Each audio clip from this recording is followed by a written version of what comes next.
What is up, my spooky mates of YouTube? My name is Marcel, and we are back doing the last part of the fragrance iceberg, my fragrance iceberg.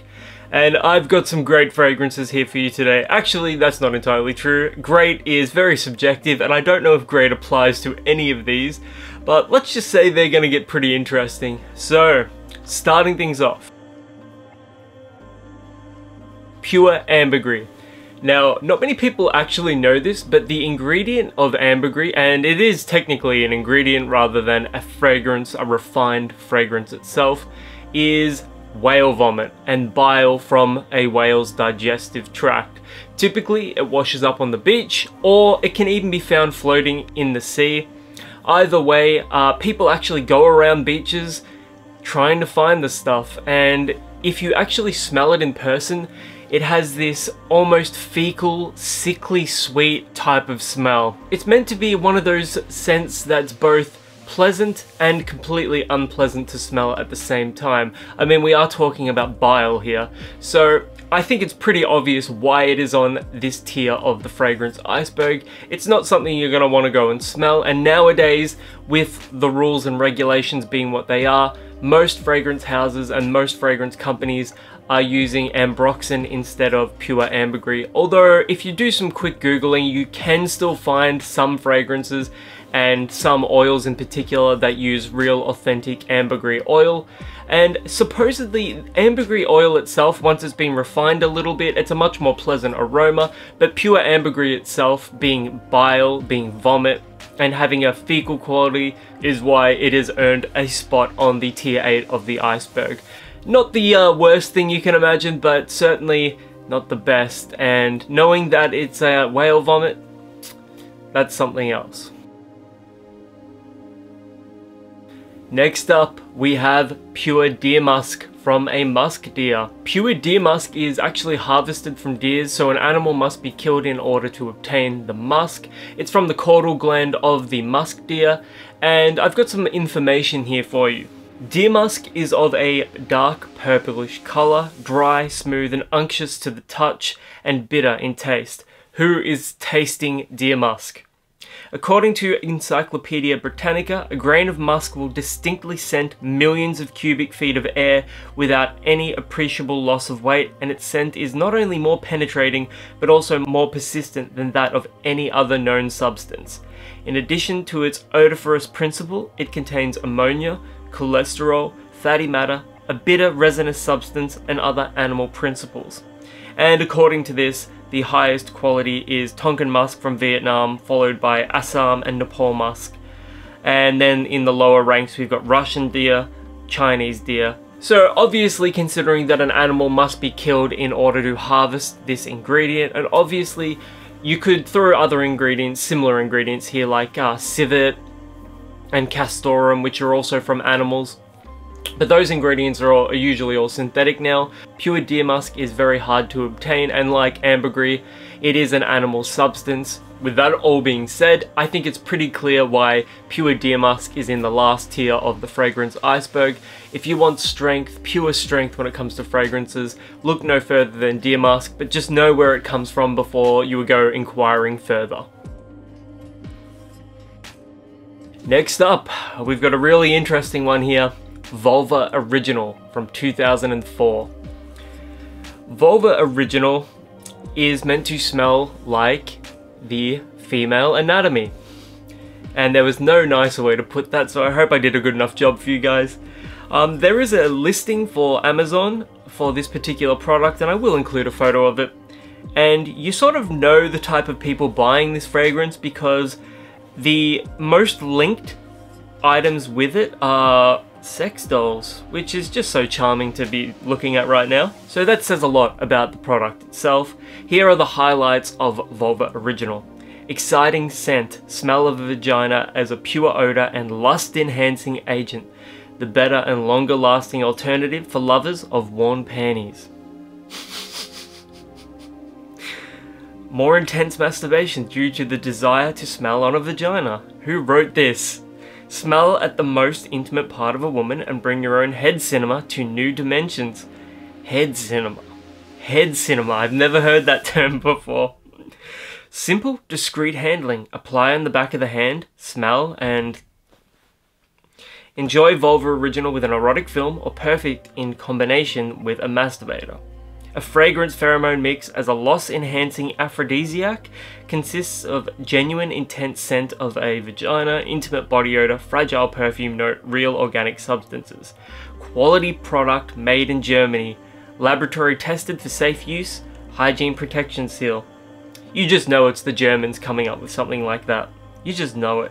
And the customer reviews, so we've got 236 global ratings, and it's got a 3.2 out of 5 rating. And these are all in German. I'm going to translate this particular one from a bloke named Philip. I'll read it out for you. And he's given this 4 out of 5 stars. A special fragrance experience, unfortunately too high a price. Now I will give you the price. It actually isn't available right now, so I can't give you an exact price. Maybe it'll say in the review. And this was done on 16th of September 2023. This is really a very special product. The scent it offers is simply amazing. When I first applied it, I was surprised and a bit disappointed at first because it smelled different than expected. But over time, the scent developed and became relatively realistic. The impressive thing is that this small bottle lasts an astonishingly long time, despite its small size. That's what she said. You only need a tiny amount to get a pleasant scent. Unfortunately, I have to say that the price for this product is much too high. Although the quality of the scent is impressive, I think it could be better value for money. Overall, I am divided on this product. The scent is great and also relatively long lasting, but the high price reduces the overall experience. If you're willing to spend a bit more to get a special scent experience, then this product might still be for you. Is there any English? These are literally all reviews in German, so like I said before, I stand by what I said, those damn Germans. And I will also add that the language of German translates really well to English, just because English is a Germanic language. Anyway, I think it's pretty clear, pretty obvious why this scent from 2004 is on the list. I'm not going to say anything more about it. Let's move on. Next up, from 2014, we have Eau de Death Corpse Cologne, and this one is very interesting. I can't wait to read about this one to you guys. This was the one I was looking forward to most, because I remember reading about this years ago. Eau de Death, the perfect perfume. Rachel Burks is depending on for her recipe for Eau de Death, the only cologne you'll need to disguise yourself when the dead rise. Now this was during a period of my life when I was obsessed, well, what can I say actually, I am still obsessed with zombie stuff. But I was really obsessed with it. You know, this was at the height of The Walking Dead. You know, the Walking Dead comic was still fantastic and Robert Kirkman didn't absolutely throw it all away. Anyways, I digress. Burks, a postdoctoral researcher at Doane College in Nebraska, says that the key to this zombie camouflage is 2 perfectly named chemical compounds which the body produces pretty quickly in decomposition: putrescine and cadaverine. For those wondering why these words sound familiar, both have their roots in the Latin that became putrid and cadaver. Putrid comes from the Latin putridus, meaning rotten or decayed, while cadaver comes from the Latin cado, which translates as I fall, and was used as a metaphor for dying.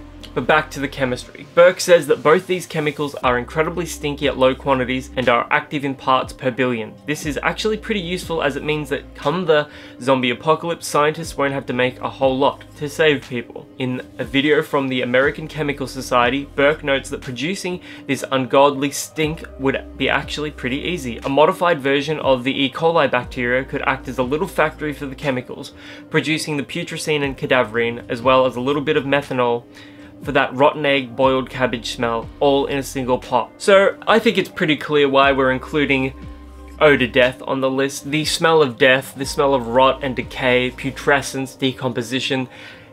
Nobody wants to be smelling that. Even the darkest of goths, even the most gothic of people, I think would not want to smell like this. Although if that is you and you do want to smell like this, let me know in the comments below. I'd actually be genuinely curious to know who would wear this fragrance in particular. It is definitely an interesting choice for a fragrance. The smell of death, although interesting, is obviously going to be as dark as it gets.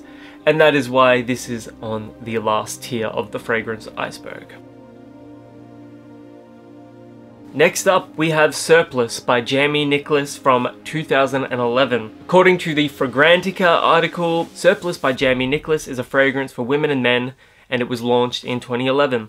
This new fragrance by the London-based artists Jamie Nicholas smells of feces and dirt. So in other words, it smells like shit and dirt. The fragrance is named Surplus, perfectly suited to this controversial concept. I didn't want to be like all the other schmucks and translate something from English into French just to sound glamorous, says Jamie. Surplus carries the same meaning in both languages, which negates the romantic connotations of the French language. He was inspired by a book by the French writer Dominique Laporte called The History of Shit, which analyzes the theoretical and social implications of feces and its role as a building material for cosmetics. It suggested that pleasant smells were used to cover bad smells, so it could be suggested that a bad smell could be used to cover pleasant smells. Again, I think this one's very obvious why we're including it in the last tier of the fragrance iceberg. The ingredients listed, really, it makes sense with what the creators of the fragrance were saying. Dirt being a building block, dirt, mud, clay, soil, these were all building blocks when it comes to pre-agricultural societies, and shit also, well, in this case it would be manure, and manure being a binding agent when it comes to the construction of pre-agricultural society houses as well. Who would wear Surplus by Jamie Nicholas? I'm not sure. I certainly wouldn't wear it, and I would wear some pretty dark fragrances.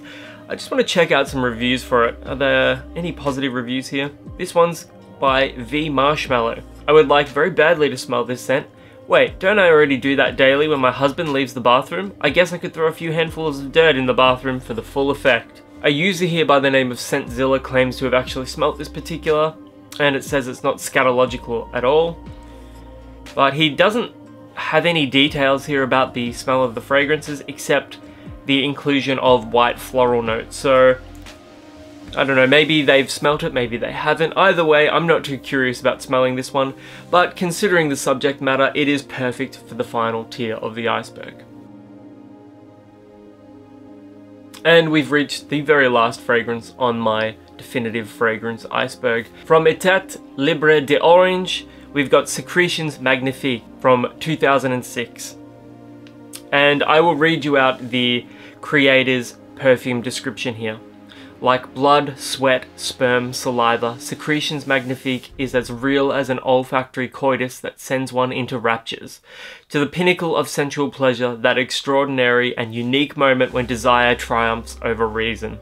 Masculine tenseness frees a rush of adrenaline in a cascade of high-pitched aldehydic notes. The sensation of freshness is gripping, then the fragrance reveals a metallic note. Precise and as sharp as an unappeased desire. We are on razor edge. Skin and sweat mingle and tastes of musk and sandalwood.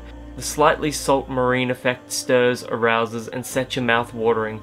Tongues and sexes find one another. Pleasure explodes and all goes wild. Confusion reigns supreme. A subversive, disturbing perfume. It's love or hate at first sight. Sensuous jousting is rarely satisfied with half measures. In between Don Juan and the woman who offers herself, arms are laid down. Who will be the first to surrender? Composition: blood eyes accord, funcus orezine, adrenaline accord, blood accord, milk accord, iris, coconut, sandalwood, Opanac. Okay, and then this is quite funny. We've got the AI generated pros and cons here. So the pros are perfect fragrance for necromancers and or roadkill fine dining events. Deliciously offensive, a work of art. Cons: not wearable for most occasions. Causes nausea and vomiting. Reminiscent of bodily fluids and secretions. And the reviews on the fragrance itself are pretty mixed. It's an even split between I love it and I hate it, and that makes sense considering this fragrance is meant to be the embodiment of bodily fluids. I would actually consider trying this fragrance and wearing it. The metallic note and the blood notes are meant to be the strongest notes here. The note of blood always in fragrances comes across as quite metallic and like iodine a little bit. That's my experience at least. I've never smelt this fragrance in particular, but the brand itself is well known for creating works of art, and I'm honestly looking forward to trying this one out. But it's pretty obvious again why this one is on the list. This one is meant to smell like sex and bodily fluids. I'm not going to comment which ones in particular. And with that, we have finished the fragrance iceberg. I had a lot of fun making this one, guys. It's been my favorite video series I've done here on the channel. If you want to see more long form content like this, let me know in the comments below. I can't wait to hear what you guys have to say. And again, it's been a pleasure making this one for you guys. Until the next video, my name is Marcel, and I'll catch you guys around.